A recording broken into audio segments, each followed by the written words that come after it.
Welcome back to the Deep Dive. Today we are cracking open a really fascinating piece of ancient narrative. We are, and we're going to be looking at it not just for its story, but, for its historical context, its structure. Exactly. So for everyone listening, today is Wednesday, the 3rd of December, 2025. And our source text is from the Gospel of Matthew. Chapter 15, verses 29 through 37. And it's interesting, for those who follow the liturgical calendar, this reading pops up during the first week of Advent. Right, which is a time of preparation, Yeah. of provision. And there's another little historical note for December 3rd. It's the memorial of St. Francis Xavier. Oh, the famous mission. The famous missionary, known for, tireless, expansive work, which is a theme that really echoes what we're about to see Christ doing in this passage. That's actually a perfect frame for this, because this text is all about a kind of boundless provision, especially when faced with what looks like total scarcity. So our mission today is pretty straightforward. We're going to treat this as a primary source. We'll pull out the key details, the history, the literary choices, and even the logistical challenges Jesus and his group were facing. Exactly. This isn't just some nice story about a meal. It's a really profound statement on community, on compassion, and especially how that plays out with marginalized people. Okay, so let's get the foundation set. I'll read the full text now, verbatim, from Matthew 15, verses 29 to 37. At that time, Jesus walked beside the Sea of Galilee, and he went up on the mountain and sat down there. And great crowds came to him, bringing with them the lame, the blind, the crippled, the mute, and many others, and they put them at his feet, and he healed them, so that the crowd wondered when they saw the mute speaking, the crippled healthy, the lame walking, and the blind seeing. And they glorified the God of Israel. Then Jesus called his disciples to him and said, I have compassion on the crowd, because they have been with me now 3 days and have nothing to eat. And I am unwilling to send them away hungry, lest they faint on the way. And the disciples said to him, Where are we to get enough bread in such a desolate place to feed so great a crowd? And Jesus said to them, How many loaves do you have? They said, 7 and a few small fish. And directing the crowd to sit down on the ground, he took the 7 loaves and the fish, and having given thanks, he broke them, and gave them to the disciples, and the disciples gave them to the crowds. And they all ate and were satisfied. And they took up 7 baskets full of the broken pieces left over. Okay, so that's our text. And the very first thing, the geographical detail, just jumps right out. Jesus walked beside the Sea of Galilee, and he went up on the mountain. Right. That's not just background scenery. Not at all. If you place this on a map, this area, especially the eastern side of the sea, which Matthew seems to be implying, we're likely in the Decapolis. And for our deep dive, what does that mean? What's the significance of the Decapolis? It means we're probably in Gentile territory. See, earlier in Matthew's gospel, Jesus often limits his ministry to the lost sheep of the house of Israel. But here, he's pushing the boundaries. The people coming to him are the most marginalized, lame, blind, mute. But here's the kicker. After they're healed, the crowd glorified the God of Israel. Ah, so that phrase suggests they weren't originally followers of the God of Israel. Exactly. It points to a non-Jewish, or at least a very mixed audience, having this radical moment of conversion or recognition. So it's a mission statement in action. It's this physical demonstration of inclusion. And I love that detail. They don't just ask for help. They bring their brokenness and literally set it at his feet. Yes. It's such a posture of complete trust. It's like they're saying, this is it. This is our reality. It's all yours. It is. And the healing is immediate. Matthew doesn't draw it out. It's bam! A direct show of power over every human limitation. And the result isn't just awe, it's worship. The physical healing leads directly to a public spiritual response. That's the proper outcome of this kind of divine intervention. You move from being amazed at the miracle to adoring the source of the miracle. And this is where the story pivots, right? From this huge supernatural event to something so mundane, hunger. Yes. Jesus is the one who notices they've been there for 3 days. 3 days. It's this incredible moment of compassion, but it's so practical. 3 days without food in a remote area. I mean, for people who might have traveled a long way, that's a real danger. He's worried they might actually faint on the journey home. It's about their safety. It's a deep practical concern. And the disciples' reaction is just it's fascinating. Yeah. They've just seen miracles. The lame are walking, the mute are talking. And their first response to the hunger problem is pure logistics. Pure logistics. They basically pull out a spreadsheet. Where are we going to get enough bread in a place like this? It's just astonishing.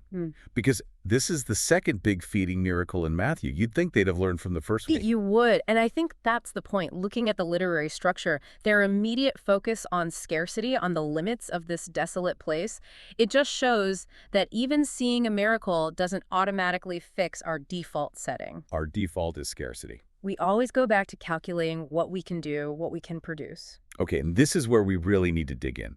Because this story, and the first one, the feeding of the 5,000, they're not just repeats. Matthew and Mark include both for a very specific reason. Absolutely. This is the key insight. In that first miracle, the 5,000, they start with 5 loaves, and they collect 12 baskets of leftovers. 12 baskets, right? Yeah. And the Greek word for those baskets is kophinos. A kophinos, which was what, a smaller kind of basket? Yeah, a small personal wicker basket, the kind a Jewish traveler might carry to keep their food kosher. It signals a very Jewish context. I see. Now, fast forward to our passage. The feeding of the 4,000, they start with 7 loaves and they collect 7 baskets of leftovers. But the Greek word is different. It's spirus. Spirus. And that was a much larger basket. Much larger, like a big hamper, sometimes big enough to fit a person. It's the same word used when Paul was lowered from the wall in a basket. Wow. So that detail is intentional. Oh, absolutely critical. Scholars are pretty much in agreement that Matthew includes both stories using these different words for baskets to show the scope of Jesus's mission. So the first one, with the kophinos, the 12 baskets for the 12 tribes, that's for the Jewish world. That's the provision for Israel. And this one, with the 7 large spiritus, 7 being a number of completeness or covenant, this is for the Gentile world. So that reframes everything. The desolate place isn't just remote. It might feel spiritually desolate to the disciples because they're outside their comfort zone. It could be. Their scarcity mindset might be even worse because they feel like they're providing for outsiders. So it's not just that they're being dense. They're hitting a huge theological wall. Yes. They're struggling to grasp that Christ's abundance isn't limited by their traditional boundaries or their human math. So when Jesus asked that simple question, how many loaves do you have? He's asking them to offer up what little they have for this crowd, for the Gentiles. 7 loaves and a few small fish. And that brings us to the actual process of the miracle. It's a pattern we see again and again. Jesus took the small offering. Right. He gave thanks for it. And then he broke it. That sequence. Took, gave thanks, broke. It's the fundamental rhythm of Christian provision. It's not about making food appear from nothing. It's about the multiplication that happens after you offer what you have and after you're grateful for it. It's an instruction manual for stewardship. The disciples see the 0, the lack of bread. Jesus sees the 7, the small resource they actually possess. The miracle starts with giving thanks for the little thing. And the outcome isn't just enough. It's abundance. Superabundance. 4,000 people eat until they are satisfied. And that word satisfied is important. It implies a much deeper fulfillment than just not being hungry anymore. It's a sense of completion. A profound fulfillment. And the 7 big baskets of leftovers prove it. The provision was more than enough. It created an overflow to handle future needs. Okay, so let's bring this back to someone listening right now. What's the core?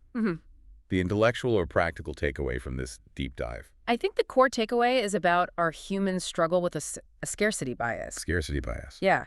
You, listening, you might be facing a massive project, a huge deadline, maybe a financial problem. You're in a desolate place, metaphorically, and you might have had successes before. Like the disciples saw the 5,000 fed. Right. But when the new pressure hits, your first instinct is to look at your 7 loaves, your limited resources, and just decide the problem is too big. We fall back on the logic of the desolate place instead of remembering the pattern of abundance. That's it. And the historical context here, the Jewish feeding versus the Gentile feeding, it just hammers the point home. Christ's provision is for any community, no matter how marginalized, and it always overflows. So this passage is really a challenge to our human instinct to set limits. We're always asking, where are we going to get enough? And the narrative shows the real method is to first offer the small thing you do have, your limited time, your imperfect skills, whatever it is, and then trust the multiplication that comes from gratitude. You know, another thing that strikes me is the compassion. Jesus waits 3 days. It's not just instant pity. It's patient. It's enduring.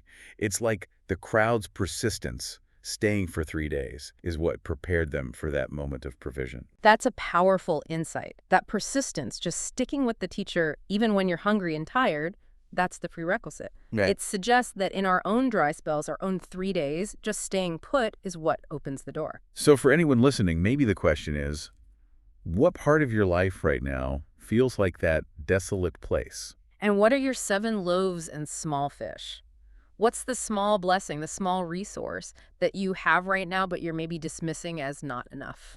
Because this whole pattern, the healing, the patience, the offering, the multiplication, it proves that the limits we see are usually just based on our own math. Exactly. Not on the nature of the power we're dealing with. The divine logic is abundance, not scarcity. That's a perfect place to end. The logic of 7 baskets of leftovers will always defy the logic of the desolate place. Join us again tomorrow as we open the scriptures and find out what new wisdom the world has for us in our daily walk.